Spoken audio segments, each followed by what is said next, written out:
everybody, Cindy A. Lewis here, and I'm bringing you today my garden door that I've been working on over a period of time. The video pieces are all separate segments taken over a period of time with some pictures, and my husband helped me to cut out the door and out of just a piece of scrap little plywood we had in our shed. And then I varnished it and stuff. You'll see all that. And then finally where it ends up in my garden, I did try to protect it from, nailing it into the tree. So I use, you'll see. Anyway, did name my gnome and gave him a name. And so I hope you enjoy the video. And I do hope that it inspires you to take on a challenging opportunity, job, crafting project, whatever it is, and just see it through to the end. So thanks so much for watching. I hope that you'll enjoy the video.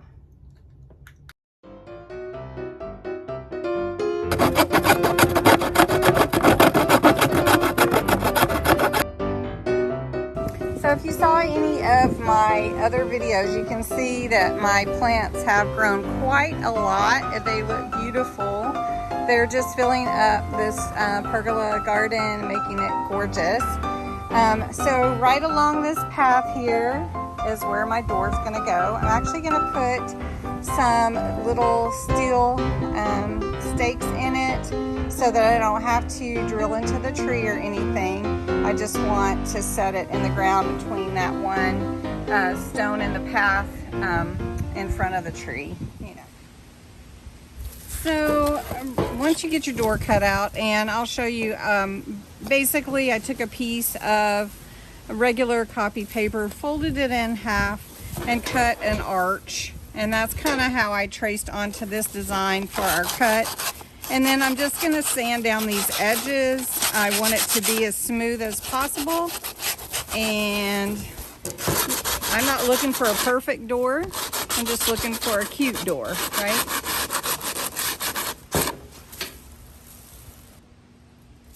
All right, now I've got my door sanded pretty well. I'm going to take a cloth and wipe off all the grit from it. Oh, look at my hands. And wipe off all that grit from it and get it real cleaned up. All right, one thing that I want to do is use gloves because I don't want to stain my fingers. So if you are doing this, be careful. You don't want to stain your fingers. Now with the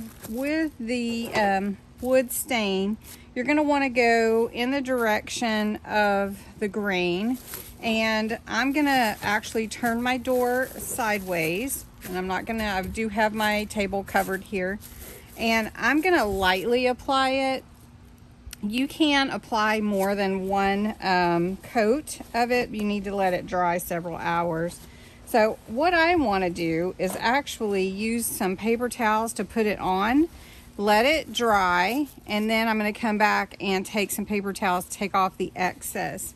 So I've opened up my varnish here, and I've shook it really good because it's just a small can of varnish.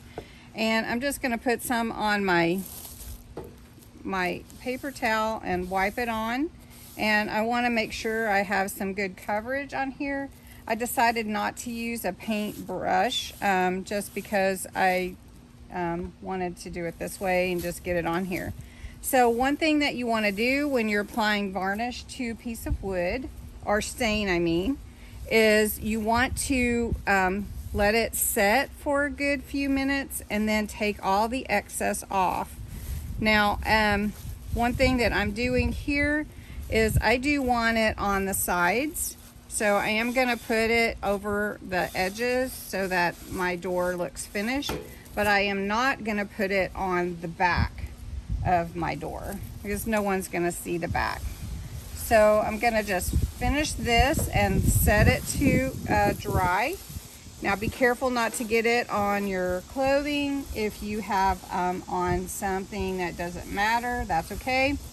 And then if you want to do another coat, you're gonna have to, you know, do that later. So now I've put my varnish on, I'm gonna let it set for a few minutes, and then I'm going to wipe off the excess.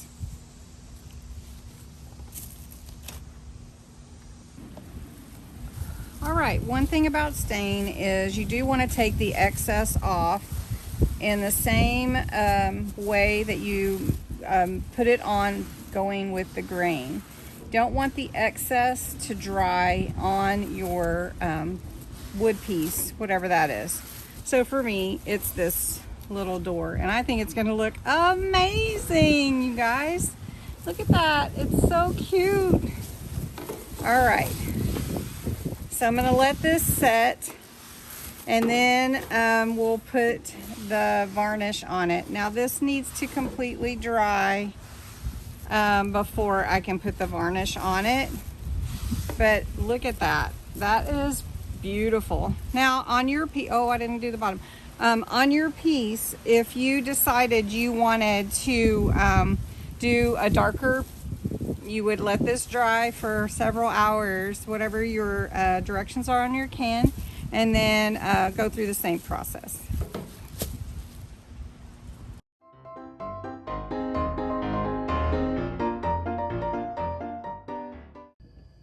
All right, guys, I'm out in my garage. I've got my door for my garden on a couple of little foam cups underneath to hold it up, and I've covered my surface. This is fast drying polyurethane clear semi-gloss. It's supposed to last a long time, so hopefully that'll be good outdoors.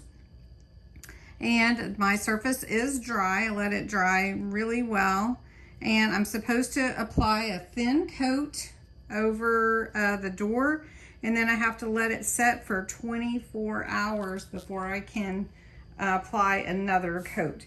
So I'm just going to open this can with a screwdriver and then apply the coat, the first coat. Now the reason that I did this is because I don't want anything to dry to my door. So I'm just going to start and brush on a thin coat of this polyurethane, and that will help my door stay you know, through the weather. We'll see how long it takes to dry, but it says 24 hours. So I'm going to go ahead and get this painted on. It's going to look so good, you guys. All right, it looks really good. I'm going to zoom you in just a little bit so you can see how shiny and pretty it is. It's going to be really nice. I have these two little actual pieces that were just found in my husband's hardware stuff that was just sitting there. And so I'm going to paint these to be hinges on my door.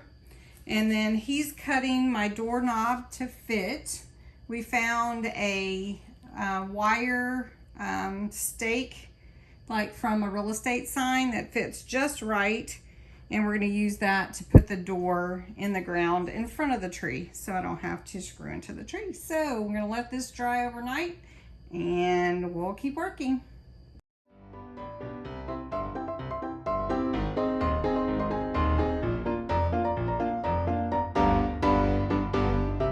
You ready? Ready. Ready to drill a hole? Ready to drill a hole.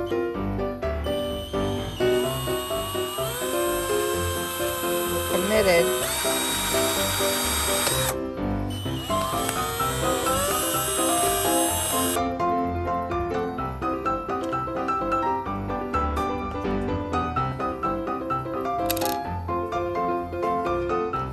Does that have to be on the outside?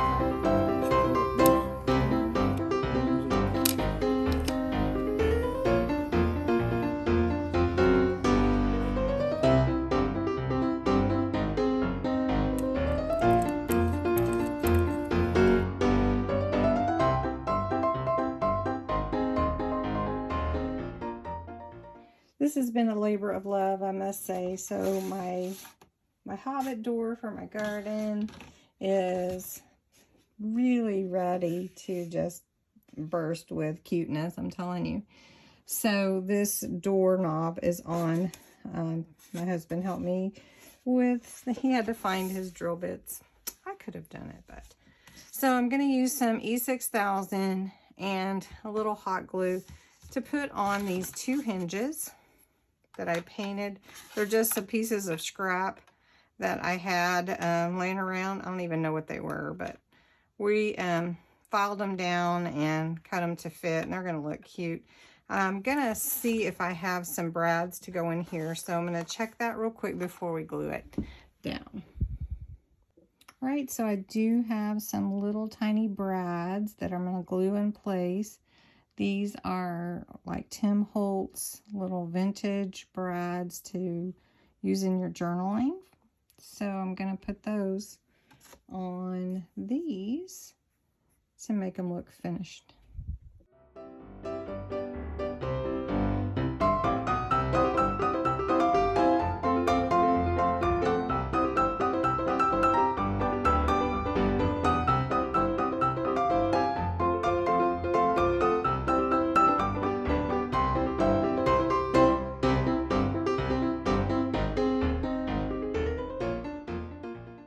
All right, this is a stake from like a real estate sign, and I'm gonna just put it on here temporarily, at least, with some E6000 glue and a little hot glue to kind of hold it in place.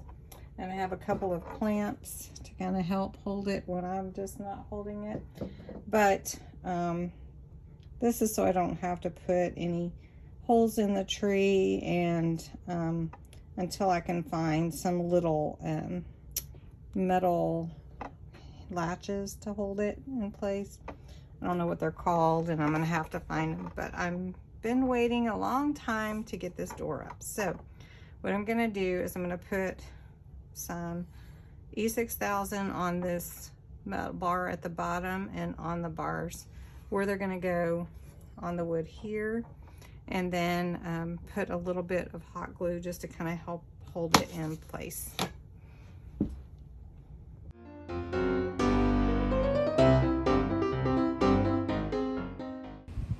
Okay guys, the door is done. Cute little hinges, and we're gonna put it in. So my husband is filming for me, so we're gonna try to make sure. So can you follow me, Kevin? I can the door. I can follow you. Here we go. All right, see the path is right here. Let me scoot over so we get the pads. Can you see the path? There we go. There you go. I'm gonna put it in. Oh, And there's the door. oh, look at that. It looks just so adorable. And then here is our little gnome, and we're gonna name him Cal. Cal. C-A-L. Hey, Cal. Hey, Cal.